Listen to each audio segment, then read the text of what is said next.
So how has leadership changed? And how can you adjust it so that way you're not left behind? That's the topic of today's video. Are you ready? Let's go.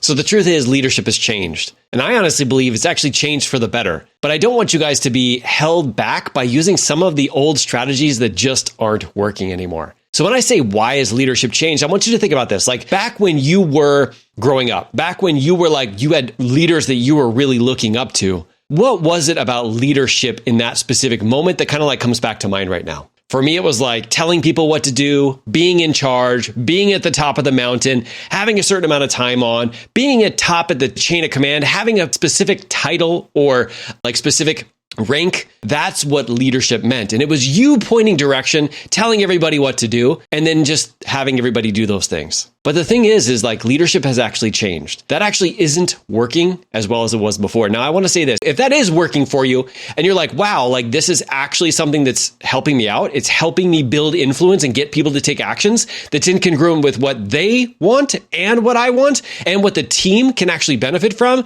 then keep doing it. But if not, and which means you're probably more than likely still watching this video, I want to give you 3 different strategies that are actually working now. And there's things that you need to really dive into so that you can fully understand why it's changed, but then how you can best embrace it. Here we go. So the first way that leadership has changed is it's no longer just leading about work. Here's the thing. I know when I was growing up, a lot of that had to do with work or career or business. And it was people who led really well there, they would naturally have people that would be attracted to them and would follow them and would actually be influenced by them. But that's not the case anymore because it's not just about leading when it comes to business. It's also important about leading at home, leading with your family, leading when it comes to leading yourself to actually take the actions that you want to take. And it's really about not just in a specific area, but it's leading in totality. And when you can really manage to lead in every area of your life, that is where you will make the biggest impact because people want to follow leaders who are not only just rocking one area with the rest of their life falling apart, they want to follow those people who are leading exceptionally well in multiple different areas. So leadership is no longer about just leading at work. It's leading in totality. Now, the second way that leadership has changed is it's no longer about telling everybody what to do. Here's the thing, though. If you are a leader, how many of you guys have been out there and have told people what to do, whether you're leading a team, whether you're leading at work, and they might do it while they're still in front of you, but when they're not there, they actually aren't taking those actions. And sometimes even when you are there, they aren't taking those actions, maybe because they don't believe in themselves or there's something that's actually holding them back. Here's the real thing. What leaders do now is find a way of not only identifying what it is that person wants, the people that they're leading wants, but show them how it actually by really just being a part of the team and really attacking the vision that the leader has, both of those things can exist at the same time. So it's no longer about just telling them what to do, but it's showing them that actually what they want and what the company wants, what the person wants, what the leader wants, and those goals can actually be married together and you could all benefit, not just one-sided.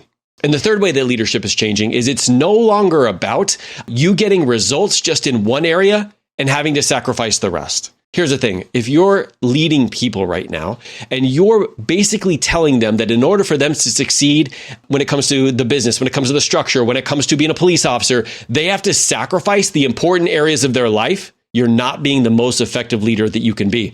I can tell you from my personal experience, I always look up to people who not only have the mission in mind, but also have me and my well-being and my family in mind. I will follow them anywhere. It's when people start to tell me that in order for me to succeed in this area, I have to give up or I have to sacrifice in this other area. I choose not to do that. And that's because leadership has changed. And I know there is a way of actually being able to accomplish the mission and doing it in a way that doesn't sacrifice us. It doesn't sacrifice our family and really doesn't sacrifice our health. And that's why leadership has changed. When you realize that it's no longer about telling people what to do, it's no longer about leading in one specific area, and it's no longer about making people have to sacrifice in order to achieve, that is where you will reach the full potential. Not only your full potential, but the full potential of your team. I greatly appreciate you for not only grabbing onto these ideas around leadership, but really being willing to ask those extra questions. Because here's the thing, this is the one piece that when I talk about like leadership changing, it's going to be a little different. It's not going to be like how it's always been. In order for you to like really excel at this, you got to ask yourself, how am I able to do this while also making this a priority? So how am I able to achieve this as the leader without having to sacrifice my people or having them specifically sacrifice? How can I achieve this while also making it be in alignment with the people that I'm leading, right? With their goals, not make them fall out of alignment with their core values. I'm not asking them to do something like that. I want them to live into their core values. And as a result of living in the core values, it makes the team stronger.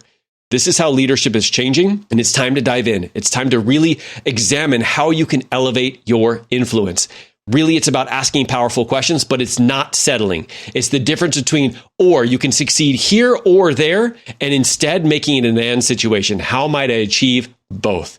And I know you're powerful enough. Thank you so much for leading from the front. Don't forget to subscribe if you enjoy this channel. But remember, leadership has changed. When you have these 3 ideas and concepts in mind, you will become the type of leader that people want to follow. That makes an unstoppable team. See you guys soon.